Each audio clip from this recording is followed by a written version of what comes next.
Sorry. Oh, you're good. How's it going? How's it going, man? All right, all I'm right. doing Good, good. How good. are you? Good, good. Nice to meet you, Payton. Good, man. Where you at today? You in Nice to Nashville meet you today? too, Mark.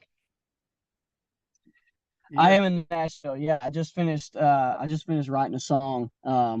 So we just finished a pretty cool one. So yeah. All right, all right. Well, nice to meet you. I'm Mark here with My Nashville magazine. I'm out in Vegas right now, our headquarters. We got Chase on the line with us too. He's standing by, just helping us if we need him. He's right there. But wanted to go over some stuff with you and Perfect. talk about your awesome career. Yeah, man. Absolutely. All right. So I did a little homework. 24 from Louisiana, self-taught. You taught yourself the music business. Is that what I'm hearing? Is that what I'm reading right? I'm still being self-taught in the music industry. I learned a guitar. I learned guitar when I was 10 years old. My dad taught me three chords. And I started learning songwriting when I was about 14 years old. I started coming up to Nashville and learning how to write songs from other people. And so some of it's self-taught, but a lot of it is other people pouring into me. So it's kind of both, I guess. Everybody's kind of responsible for some of it, at some point. So 100%. Louisiana, what part of Louisiana? I grew up in Houma, Louisiana. So that's about an hour southwest of New Orleans, which is not much south of New Orleans, but if you just keep going down, I promise you there's land down there. All right, all right. Let me see. Plays a few instruments. What do you play? Obviously guitar. What else? Guitar is my first love, but I also play banjo, mandolin, anything with strings except for fiddle. And I actually first started out playing drums. That was my first instrument when I was a young kid. So I love all kinds of instruments, but guitar is it's my main one. I like it. I like it. Okay. The song "Like I Knew You Would" was when did that come out? I can't remember. Yeah, like I knew it came out in, I want to say October of 2019, and then we took it to country radio in March of 2020. Okay. 2020. What a great song. I was just listening to that a little while ago on the radio. How'd that song come about? Thank you, man. That song came about, it really was just a melodic thing. I wrote it with a guy named Ronnie Bowman and Dan Fernandez, and it was one of those songs that kind of fell out. We didn't overthink it. We didn't start off with the title. We just started singing some melodies that felt really good. And then we got to the chorus and started singing Like I Knew You Would. And it just sort of just fell out. It just felt like magic. We didn't overthink it. Um, and it just, I don't know, it just felt right. It just was, the story kind of wrote itself. Or the song kind of wrote itself, I guess. Wow. Yeah, yeah, yeah. I know some take 5 years and some take 5 minutes. Yes, absolutely. I mean, this took us about, it was about a 2 hour write, but it just felt right. We didn't overthink it. And it just kind of came down to us, I guess. Very cool, very cool. I got here, let's see, new music, upcoming single. She's going to town. It's coming out Friday, Mm. 21st, and tell me about that one. Yeah, she's going to town is it's one that kind of, we wrote in October of 2023, and it's a little bit of a different sound for us. It's got a little bit of a pop punk vibe to it, which I love a lot of those early pop punk records. But the story, it's actually a story song in and of itself. It's really about a guy that just grew up in the country, that's who he is, and this girl who thinks that she might like the country, but she does not like it at all. So she's literally going to town, going and partying on Broadway, going downtown or wherever, and trying to get away, like just be who she is and him being who he is. So it's really just kind of a song, even I guess with a deeper meaning, is just like, hey, it just sometimes it just doesn't work out between two people because you're just so different, and that's okay. Um, but yeah, the song's really kind of a story song. So I love it. I love those kind of songs. Well, all right, all right. Looking forward to hearing that some more. Lily's fall tour, Lily Rose's fall tour. You're going to be supporting her on the tour. Yeah, man, we're gonna be out with Lily Rose. she is super kind. I'm such a big fan of her. She's got one of my favorite songs called I'd Be You. It's one of my favorite songs ever. And yeah, she's awesome. We're looking forward to it. Yeah, yeah, yeah. And look like on your tour schedule, look like you're booking all the way through November, December on tour this year. Yeah, man, we're trying to play as much as we possibly can. Ideally, hopefully in 25 we'll be out every weekend. So we're looking forward to that. Right on, right on. How many albums have you produced already or EPs? Gosh, I guess with EPs, we put out an EP in 2019. That was my first EP. So I was 19 years old at the time. And then we put out an EP in 2023 called What Colors Your Wild. And that was about 7 songs. Okay. So it was a pretty big gap from 19 to 23.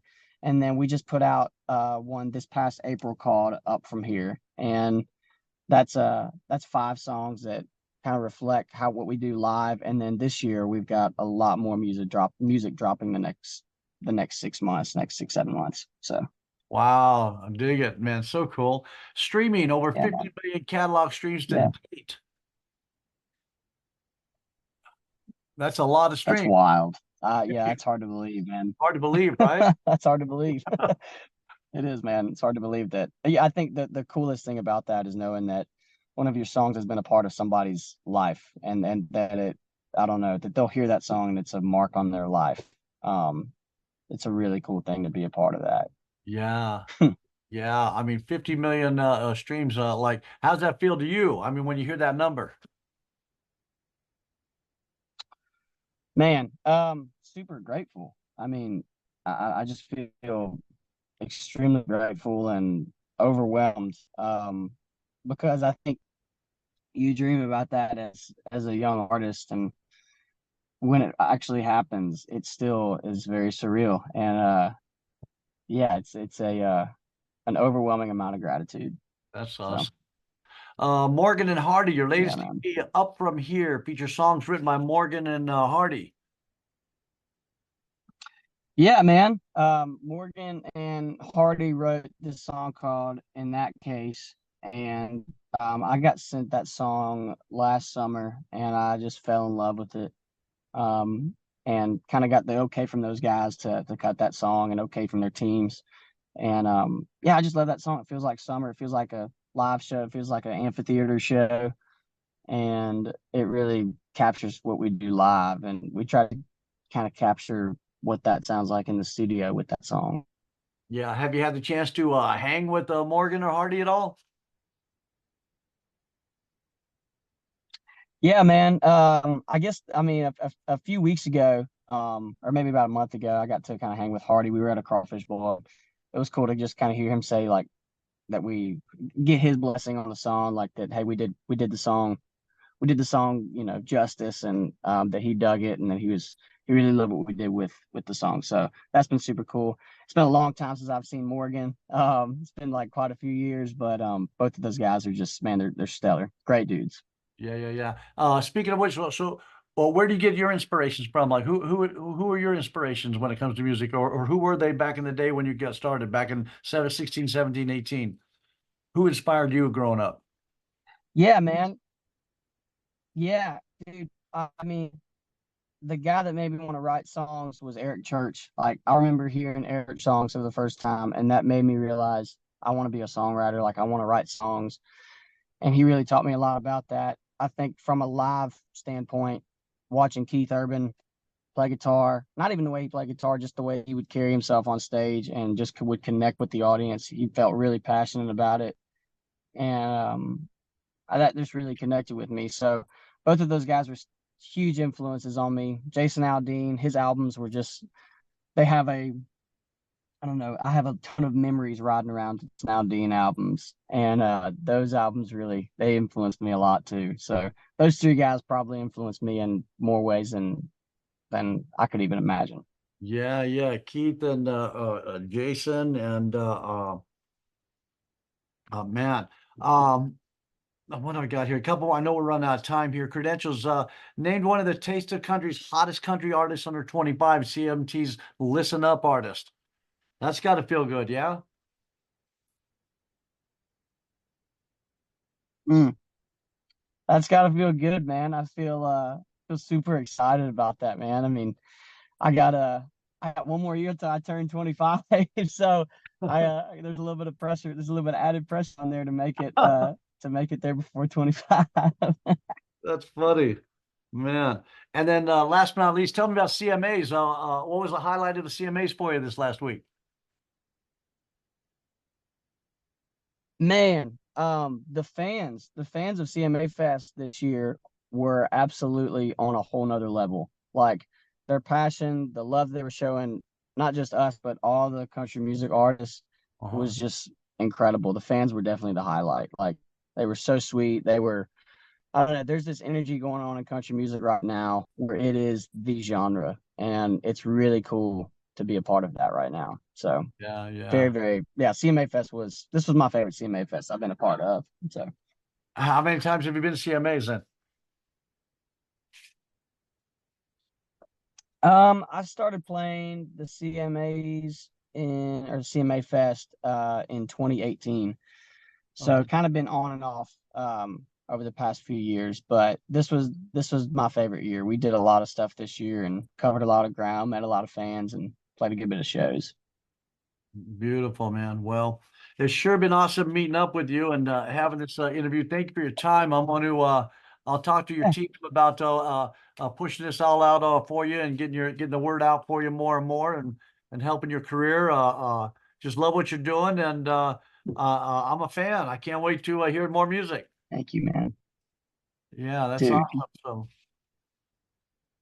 dude, thank you so much, Mark. That means the world, man. Thank you. Oh yeah, I love country music, and this is why I'm in the business to see. I love helping people reach their dreams, and it helps me reach mine. And it's just a wonderful opportunity to meet guys like you. So thank you for your time and everything today. And I wish you nothing but the best. And I'll be in the front row waving at you. Let's go. I can't wait for that day, man. Thank you. All right, thank you very much for your time, sir, Miss Payton, and we'll see you somewhere down the road. See you on stage. All right, Mark. I'll catch you there. Okay, thank you, and thank you, Chase.